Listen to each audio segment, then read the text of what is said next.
You know, I was looking up the word futility in the dictionary the other day, and it gave me the example of doing a 3-round mock draft when the amount of draft picks is likely to change in the next few days. It also showed a picture of me trying to go on vacation.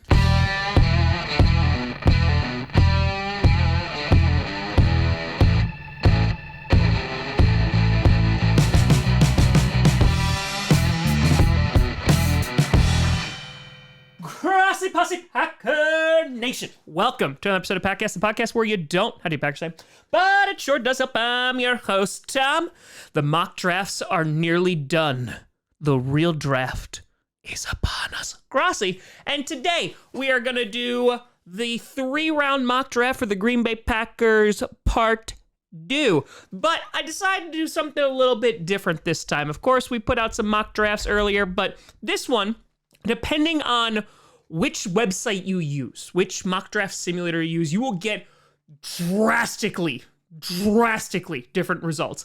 And so I thought might be a little proactive to do 2 at the exact same time on 2 different websites just to show you the differences, and plus it just gives you another opportunity to look at other options of what the Packers might go for. Makes sense? Not to me either. Okay, let's get into it. So, starting off with the number 15 overall pick in mock draft number 1, I have the Green Bay Packers targeting edge because 1, it makes sense in that it is a need. It's more of a depth need, but on top of that, Rashawn Gary injured. We don't know when he's going to be coming back. He might miss the first month or so of the new season, so it just makes sense. And plus, with Preston Smith getting a little bit older, again, just follow some logic here. So I have them going with Myles Murphy, the edge from Clemson. I've talked about him on this channel before. He was in my edge prospect video, 6'5", 268 pounds.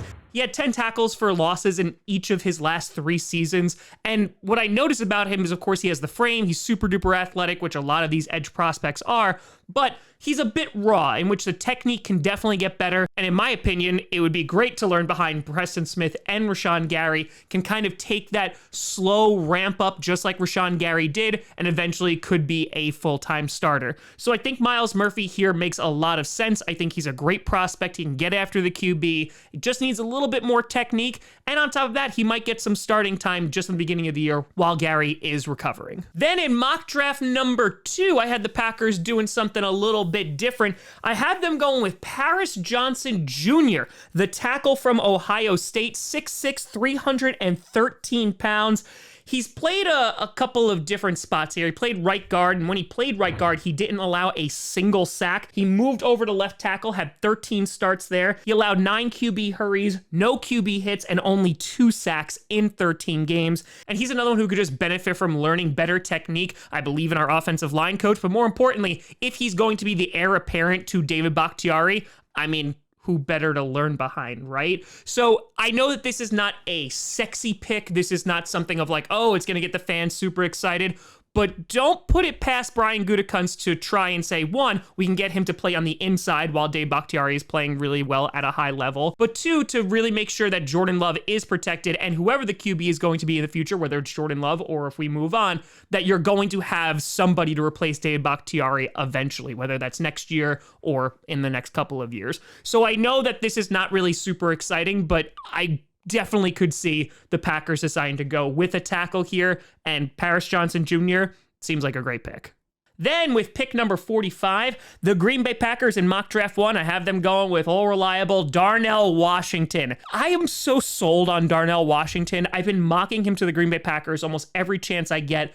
I wouldn't be surprised if he actually goes at the end of the first round because, as I have said, if there is one guy that just makes all the sense in the world, it's Darnell Washington. We talked about Brian Branch before, and in my opinion, makes a lot of sense in the first round in a weak safety class, but his RAS is nearly not what Brian Gutekunst usually looks for. But with Darnell Washington, the guy fulfills 2 needs at once. He's basically an offensive lineman with his blocking. I mean, the guy is 6'7", so yeah, he blocks really well. He also can get open and has pretty nice hands. Oh, and we also have a drastic need at tight end. So this fulfills so many different needs, and on top of that, you're getting a really good player who just has, in my opinion, it. Now, is he the best tight end in the draft? No, but I think he has the best combination of what the Packers are looking for, besides maybe Michael Mayer. But right now, Darnell Washington makes a lot of sense, and I imagine if he's sitting there at pick 45, the Packers are going to scoop him up. Then in mock draft 2, I have them going edge, because remember in mock draft 2, I had them going tackle. Now they're addressing the other side with Tuli Tuipulotu. That's right, nailed that. Edge rusher from USC, 6'3", 266 pounds. Talked about him again in the edge rusher prospect video. 22 tackles for a loss, 13 and a half sacks last year. Had an absolutely insane season, and he just has raw power. And I have the Packers going edge either on day 1 or day 2 because I just don't see them passing this up, because there are so many great athletic raw prospects that you just don't see very often. And this is why I'm kind of hoping the Jets give up 1 to 2 second-round picks for Aaron Rodgers. Of course, you would like more, but it really seems like day 2 is where you want to have an accumulation of draft picks, because you can pick up some absolute studs who just need a little bit of time. Tuli, same idea, will not be forced to start immediately, but can work his way up and eventually be a full-time starter, maybe even replacing Preston Smith in the next couple of seasons. But in this mock draft, I have them addressing edge and tackle previously. And then finally, with pick number 78 in the 3rd round, in mock draft 1, I have them going with wide receiver Jonathan Mingo, wide receiver from Ole Miss, 6'2". Green Bay Packers Twitter absolutely loves this guy, and he's not going to blow you away. There's nothing that you're gonna be like, oh man, like he is so good, he's the best wide receiver in the draft. But the thing about him is, one, he fits the bill for what the Packers like as a wide receiver, because he's 220 pounds, the guy is 6'2", ran a 4.46, he's athletic, and he had 861 yards and 5 touchdowns last season. He's just reliable. He has really good hands, he can make the contested catches, and while he's not going to blow anybody away, I think that he is just a guy that Jordan Love could definitely target. We have a very young wide receiver room, and if the Packers decide not to go wide receiver in the 1st round or the 2nd round, it makes sense in the 3rd round. Cedric Tillman was another one that I had mocked here, but he was gone in this mock draft. So Jonathan Mingo just makes sense and just provides a little bit more balance in that wide receiver room. And then in mock draft 2, another guy that we have talked about, I have them going corner, but they're going to wind up shifting him to safety. I have Jartavius Martin from Illinois, 11 passes defended in 2022, had 51 solo tackles, 3 for a loss, and 3 interceptions, ran a 4.46. And for some reason, I have this nagging feeling that Goody might go corner, like legitimate corner, that they're not going to move him to safety in the 1st round, potentially even in the 2nd. It's just a nagging feeling because there are some athletes there that maybe Goody just doesn't want to pass on, and plus you can never have too many good corners, but safety is a drastic need for the Green Bay Packers right now. And Jartavius Martin, I think, is a very solid player. Not only does stats speak for themselves, but again, the safety class is really, really weak, and after Brian Branch, it drops off a lot, and I think Jartavius Martin is the next best bet. He should be available in round 3, and if he's there and the Packers still haven't addressed their secondary, they could definitely do worse. So in mock draft number 1, I have them going Myles Murphy edge, Darnell Washington tight end, and Jonathan Mingo wide receiver. And in mock draft 2, I have them going offensive tackle with Paris Johnson Jr. with their 1st pick, Tuli Tuipulotu, the edge rusher from USC, and Jartavius Martin, the corner/safety from Illinois.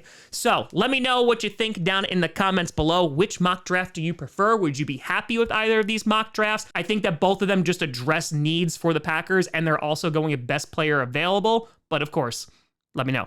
You know, I send me at TomGrossiComedy.com or Tom Grossi Comedy, all social media, see down below. Check out podcasts on SoundCloud, iTunes, Google Play Music, Spotify, and of course YouTube. And a big shout and thank you to all the patrons over at patreon.com/TomGrossiComedy and the YouTube members.